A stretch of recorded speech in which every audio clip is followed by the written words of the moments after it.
Pues bueno, pues voy a empezar. Efectivamente, yo he llamado a mi trabajo Eyaculación femenina y squirting y una revisión bibliográfica. Y voy a empezar a contaros un poquito.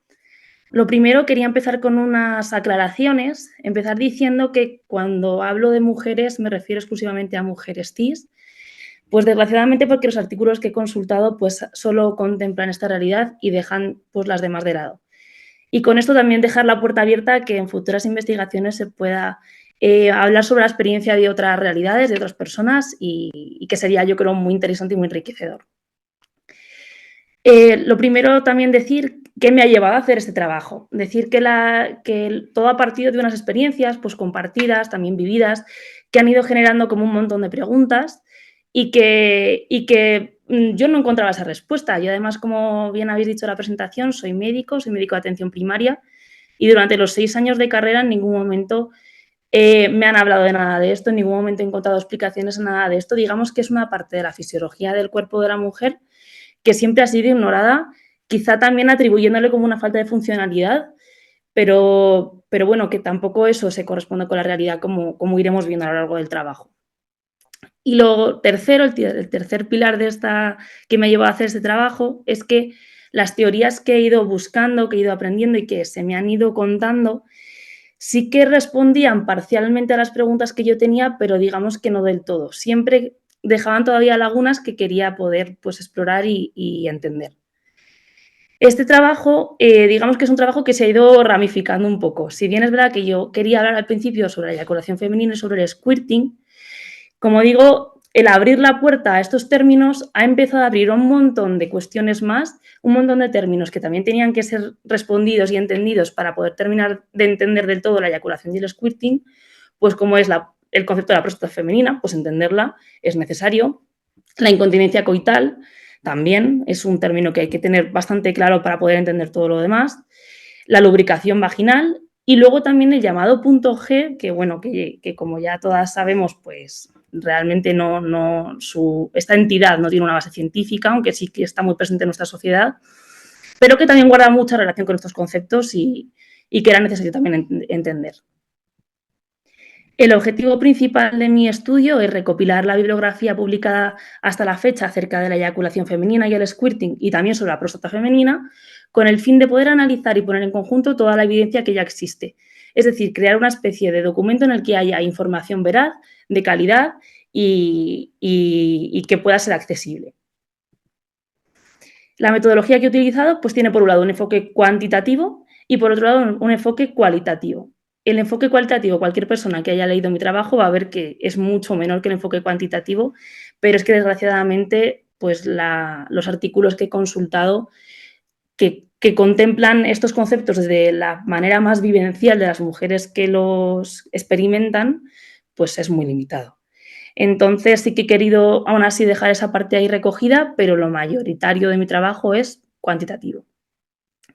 He consultado artículos de varias partes del mundo, por supuesto muchos europeos, también de Estados Unidos, Canadá, pero también de otros países como Egipto, que también Israel, varios países de Latinoamérica, que también me parecía pues, muy interesante conocer qué se está haciendo en otras partes del planeta. Y sin más dilación voy a dar paso al análisis de los resultados. Lo primero que quise hacer era un abordaje histórico, entender de dónde partían estos términos, desde cuándo estos términos han estado presentes en la sociedad. Y lo primero que he encontrado es que ya incluso en la antigua Grecia se habla de esto. Pues grandes filósofos de los que todos hemos oído hablar, como Pitágoras, Hipócrates, Empédocles y Aristóteles, que parece que sabían de todo, pues también hablan de esto. La verdad es que Aristóteles, con una visión un tanto misógina en muchas cosas, pero bueno, sí que también lo recoge. Por supuesto, el Kama Sutra en la India, pues también habla de ello, aunque también otros textos indios que no he puesto sus nombres, pues porque son menos conocidos y por no ser bastante, por no un nombre, pero bueno, que el Kama Sutra también lo recoge.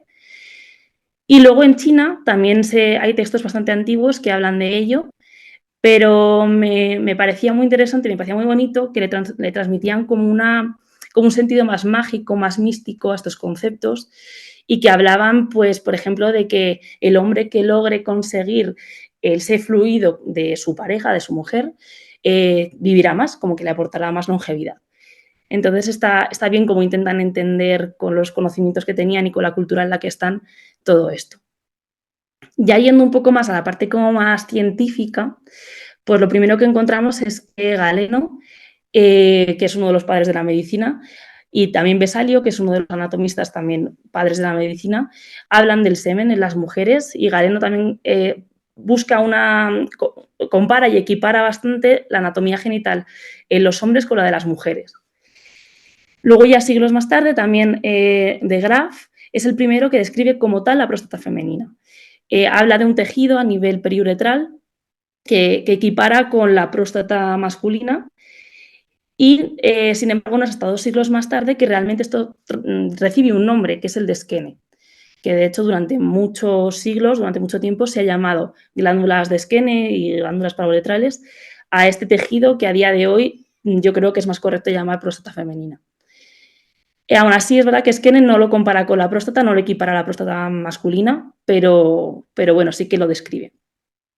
También es interesante hablar de Grefenberg, que lo que hace es que habla de la expulsión de un fluido en forma de chorros a través de la uretra de las mujeres cuando se hace una estimulación de la parte anterior de la vagina, y de hecho es en honor a él que luego, más tarde, en 1981, a Diego y otros investigadores deciden dar a esa zona de la vagina el nombre de punto G, de punto Grefenberg, en honor a este científico, y bueno, y con ese nombre se ha quedado, vamos.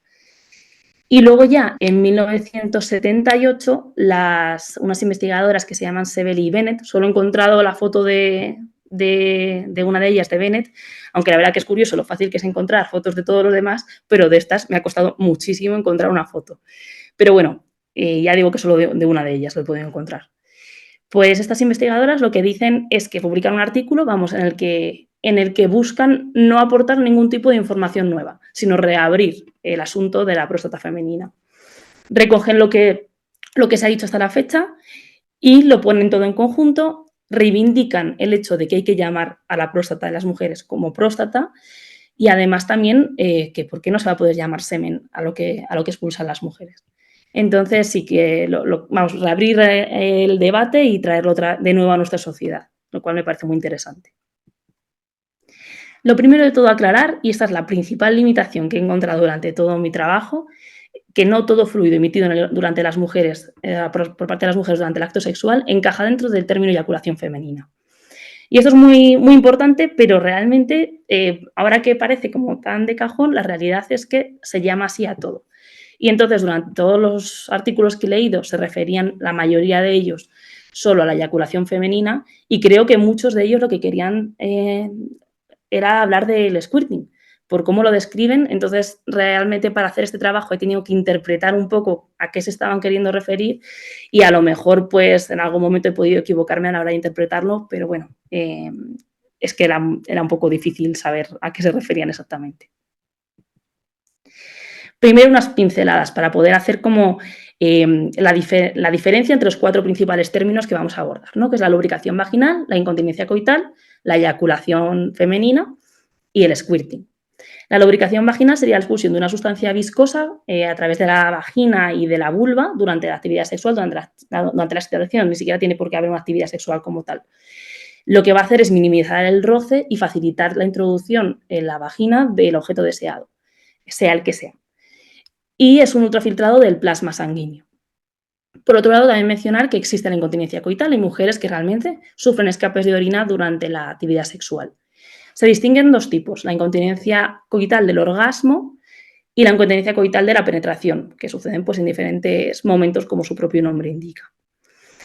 Lo que se utiliza para diferenciar la incontinencia coital del squirting es que las mujeres que tienen incontinencia coital muestran alteraciones en los estudios urodinámicos. Yo aún así aquí me planteo una pregunta, y es que ¿por qué una mujer que tiene una alteración en un estudio urodinámico no va a poder tener un squirting? O sea, bueno, ya veréis que realmente el límite entre lo que es la orina y el squirting es muy fino, entonces quizá estemos hablando un poco de un mismo ente, Pero creo que he de decir que cualquier persona que tenga una alteración en los estudios urodinámicos lo que tiene es una incontinencia coital, bueno, pues a lo mejor no, pero eso ya lo dejo a reflexión y a futuras investigaciones. La eyaculación femenina, que es uno de los principales términos que vamos a abordar, tiene su origen en las glándulas parauretrales o próstata femenina, como creo que deberíamos ir llamándolo. Tiene escasos mililitros, es de coloración blanquecina, es espesa.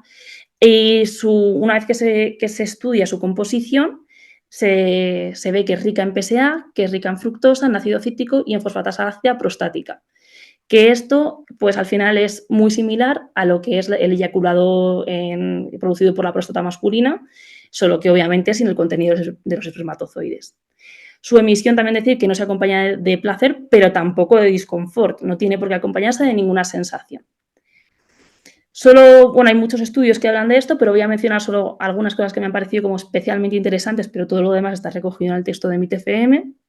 Perry y Whipple, por ejemplo, hablan de un condicionamiento de la eyaculación, hablan de que a lo mejor el que se asocie con experiencias negativas hace que se pueda inhibir y el que se asocie con experiencias positivas hace que a lo mejor se pueda seguir realizando, ¿no? Y luego también hay varios autores que intentan ver si se relaciona o no con el orgasmo, si se relaciona solo con el orgasmo o también con la excitación, y lo que se ha visto es que parece que en general la conclusión a la que llegan es de que es independiente del orgasmo, que también se puede dar durante la excitación. El squirting, este es el que más debate genera y el que tiene yo creo que más por investigar, tiene su origen en la vejiga y esto es importante, ¿no? O sea, ¿qué se almacena en la vejiga? Pues también la orina, ¿no? Entonces tiene su origen en la vejiga, se cree que se produce en los riñones derivado de un aumento de la presión sanguínea con la actividad sexual, lo que haría que se filtrase más cantidad de plasma a través de los riñones, se almacenase en la vejiga y eso se expulsase con la actividad sexual. Son grandes cantidades de incluso cientos de mililitros, claro, incluso transparente. Es rico en urea, en creatinina y en ácido úrico, aunque en menores cantidades que la orina, por lo que más o menos dicen la mayoría de los estudios, aunque ya vais a ver que no todos. Aproximadamente se puede producir en un 40% de las mujeres aproximadamente a lo largo de la vida y su relación con el orgasmo pues es controvertida también. O sea, lo mismo que pasa con la eyaculación, se ha visto que se puede dar tanto durante el orgasmo como durante la excitación. Voy a traer solo dos estudios también aquí que me han parecido como interesantes. Este de Rubio Casillas y de Giannini, que la muestra pues, es limitada, tanto como una única mujer en el estudio, pero esta mujer tenía la capacidad de hacer squirting y de eyacular también. Entonces se recogió una muestra de eyaculación, una muestra de orina y una muestra de squirt y se comparó el contenido de PSA, demostrando que en el eyaculado era mucho mayor que en la orina y a su vez mucho mayor que en el squirt, lo que apunta todavía más a que el squirt sea un ultrafiltrado de la orina, es decir, una versión más diluida de la orina. Por supuesto, ya en la lubricación se ve que el contenido de PSA es todavía menor.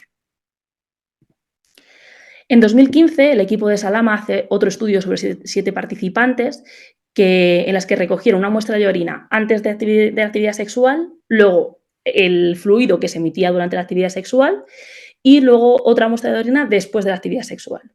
Y lo que se vio es que el contenido de urea, creatinina y ácido úrico era el mismo.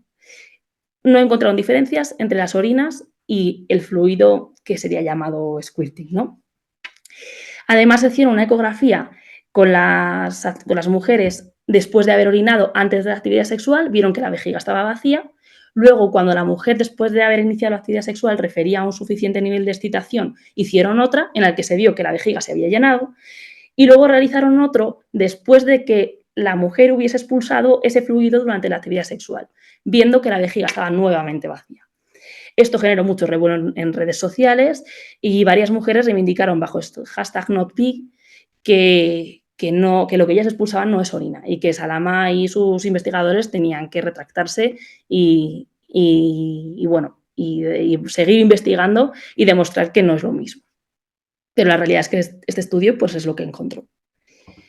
También hablar de la próstata femenina, que varios investigadores, bueno, los anatomistas que la describen, lo describen como, no tanto como una especie de órgano como más concentrado, como puede ser la próstata masculina, sino como una serie de ductos que en vez de localizarse en una zona concreta de la uretra, van a lo largo de la misma, una serie de ramificaciones, pero que luego en el análisis histológico sí que son muy parecidas a lo que se encuentra en la próstata masculina, con el mismo tejido, mismo tejido glandular, etcétera. Se cree que un 10-69% de las mujeres lo tiene, una masa muy limitada que no justificaría la gran cantidad de fluido que se expulsa con el squirt.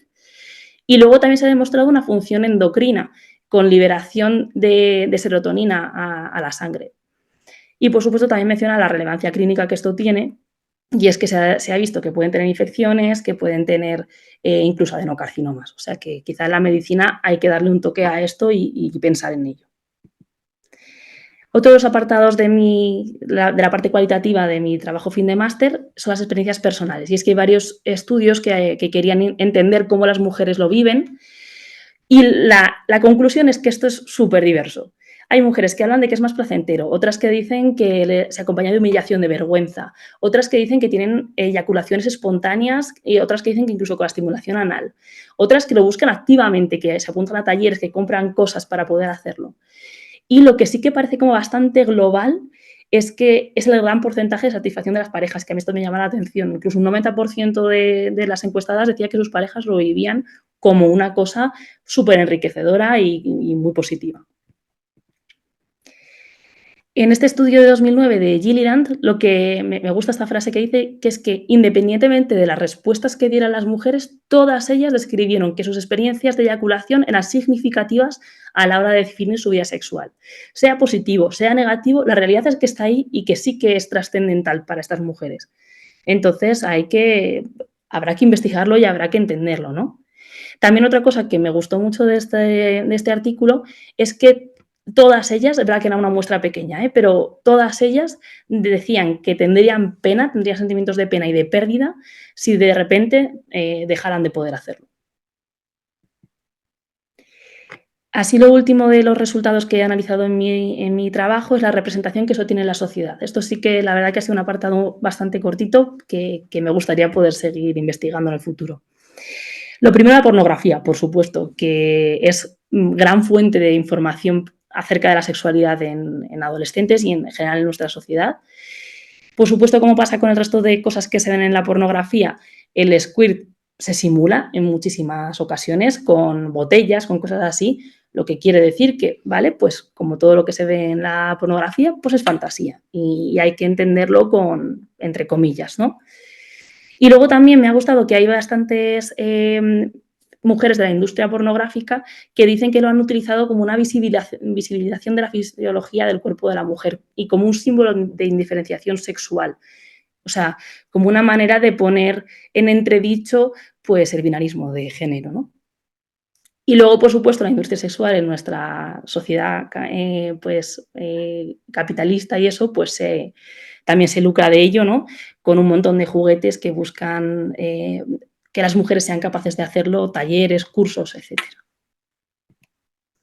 Por último, voy a hacer una serie de conclusiones y de reflexiones. Diría que más reflexiones que conclusiones, porque la verdad es que la calidad de la evidencia que hay pues sigue todavía siendo limitada y quizá no tanto la calidad, pero sí la cantidad y no hay conclusiones todavía muy cerradas.